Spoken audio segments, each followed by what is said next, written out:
Hi നമസ്കാരം. ഐഷാസ് ഫ്ലവേഴ്സിലേക്ക് എല്ലാവർക്കും സ്വാഗതം. ഞാൻ ഐഷ ഷംസ്. എൻ്റെ ചാനൽ ആദ്യമായിട്ട് കാണുന്നവർ ഇഷ്ടപ്പെട്ട് സബ്സ്ക്രൈബ് ചെയ്യണം, ലൈക്ക് ചെയ്യണം, ഷെയർ ചെയ്യണം, ബെല്ലൈക്കൺ ഒന്നാൻ മറത്തണേ. പക്ഷേ ഈ പ്രാവശ്യത്തെ എൻ്റെ യാത്ര തിരുവനന്തപുരത്തെ യാത്രയായിരുന്നു കേട്ടോ. ഞാൻ മോളുടെ വീട്ടിലേക്ക് പോയപ്പോൾ രാത്രിയിൽ തിരുവനന്തപുരം സിറ്റിയിലൂടെ കറങ്ങാൻ പോയി കേട്ടോ.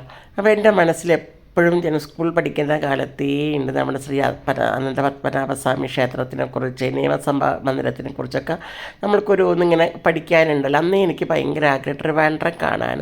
ഇത് നമ്മുടെ ചന്ദ്രശേഖരൻ നായർ സ്റ്റേഡിയമാണ് കേട്ടോ. അതിൻ്റെ അടുത്തൊരു പള്ളിയും അമ്പലവും കണ്ടപ്പോൾ ഞാൻ ആകെ ഭയങ്കരമായിട്ട് അന്തം വിട്ട് നിന്ന് പോയിട്ടോ. എന്തൊരു മതസൗഹാർദ്ദമാണ്. മനുഷ്യൻ്റെ മനസ്സിലാണ് വളരെ മ്ലേച്ഛമായ ചിന്താഗതികളുള്ളത്. നിങ്ങളൊന്ന് നോക്കി നോക്കുക. ഈ ചന്ദ്രശേഖരൻ നായർ സ്റ്റേഡിയത്തിൻ്റെ അടുത്ത് കാണാം ഒരു സുന്ദരമായൊരു പള്ളിയും അതേപോലെ തന്നെയാണ് ഉള്ളത് ഒരു അമ്പലവും കാണാം. കണ്ടോ ഈ പള്ളി കണ്ടോ നിൽക്കുന്നത് കണ്ടോ? തല ഉയർത്തി നിൽക്കുന്ന ഈ പള്ളിയും അതേപോലെ തല ഉയർത്തി നിൽക്കുന്ന അമ്പലവും എന്തൊരു സ്നേഹമാണ് ഈ തിരുവനന്തപുരത്ത് കാണുന്നത്. എന്നെ ഭയങ്കര അതിശയപ്പെടുത്തി.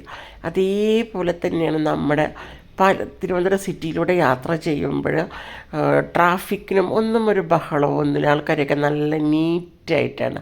അത് കഴിഞ്ഞ് നമ്മളിങ്ങനെ പോകുമ്പോഴാണ് നമുക്ക് നിയമസഭാ മന്ദിരം കാണാം. നമ്മുടെ പല കാര്യങ്ങളും ജീവിതത്തിൻ്റെ പല കാര്യങ്ങളും നിർണ്ണയിക്കുന്നത് ഈ നിയമസഭാ മന്ദിരത്തിൽ വെച്ചാണ്. നമ്മൾക്ക് വരാൻ പോകുന്ന ബഡ്ജറ്റുകളായാലും നമ്മൾക്കുടെ എല്ലാ കാര്യങ്ങളും ഓരോ പേഴ്സണിതോ നമ്മുടെ ജോലിയും ഒക്കെ നിശ്ചയിക്കുന്നത് ഈ നിയമസഭാ മന്ദിരത്തിലാണ്. അതെത്ര ബഹുമാന പുരസ്കരമായിട്ടാണ് നമ്മൾ അതിനെ കാണേണ്ടതെന്നറിയോ. നമ്മുടെ ജീവിതത്തിൻ്റെ ഏറ്റവും വലിയൊരു ഇതാണ് ഈ നിയമസഭാ മന്ദിരം. അതിനെ സത്യത്തിൽ ബഹുമാനിക്കണം. ഇപ്പം അതിൻ്റെ മുന്നിലൊരു കൊടിയോ തോരണമോ ഒന്നും കാണില്ല. അത്രയ്ക്ക് നീറ്റായിട്ടാണ് ഇപ്പോൾ ഇരിക്കുന്നത്. അത് കഴിഞ്ഞിട്ട് നമ്മുടെ തിരുവനന്തപുരത്തിൻ്റെ ശ്രീ അനന്ത പത്മനാഭസ്വാമി ക്ഷേത്രം. ഈ ക്ഷേത്രത്തിനെക്കുറിച്ച് ഞാൻ പറയാതെ തന്നെ നിങ്ങൾക്കറിയാമല്ലോ. നമ്മൾ പുസ്തകത്തിൽ പഠിക്കാനുണ്ട്, എല്ലാം അതുണ്ട്.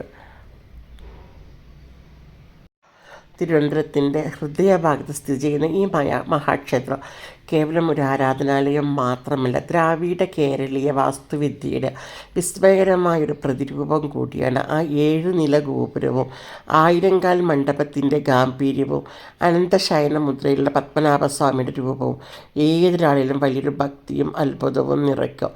പ്രാർത്ഥനയോട് ഓരോ മനുഷ്യരും അവിടെ നിൽക്കുമ്പോൾ അവർക്ക് ലഭിക്കുന്ന സമാധാന വാക്കുകൾക്ക് അതീതമാണ്.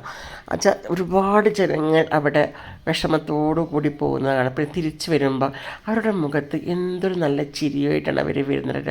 ഒരു പോസിറ്റീവ് എനർജിയാണ് അവിടെ കാണുന്ന സമയത്ത്. കണ്ടോ, നമ്മൾക്ക് അവിടെ പോയി കഴിഞ്ഞാൽ അവിടെ വരുന്ന ഓരോ ഭക്തിസാന്ദ്രമായ, പിന്നെ അതുപോലെ തന്നെ ആ കുളവും കണ്ടോ എന്തൊരു വൃത്തിയാണ് എല്ലാ ഭാഗങ്ങളും നിൽക്കുന്നത്. അതിൻ്റെ അടുത്ത് തന്നെ നമ്മൾക്ക് നല്ല മുല്ലപ്പൂവൊക്കെ വിൽക്കുന്ന നല്ല കട കാണാം. അപ്പോൾ ഓരോരുത്തരും ഇവിടെ വന്ന് മുല്ലപ്പൂ വാങ്ങിയ സ്ത്രീകളെ തലയിൽ ചൂടി പത്മനാഭസ്വാമി ക്ഷേത്രത്തിലേക്ക് തൊഴുകാൻ പോകുന്നു.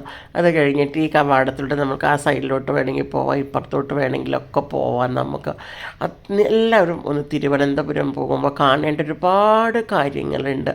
തിരുവനന്തപുരം മതത്തിൻ്റെയും സ്നേഹത്തിൻ്റെയും സൗഹാർദ്ദത്തിൻ്റെയൊക്കെ വിളിച്ചോതുന്നൊരു നഗരമാണ് തിരുവനന്തപുരം എന്ന് പറഞ്ഞത്.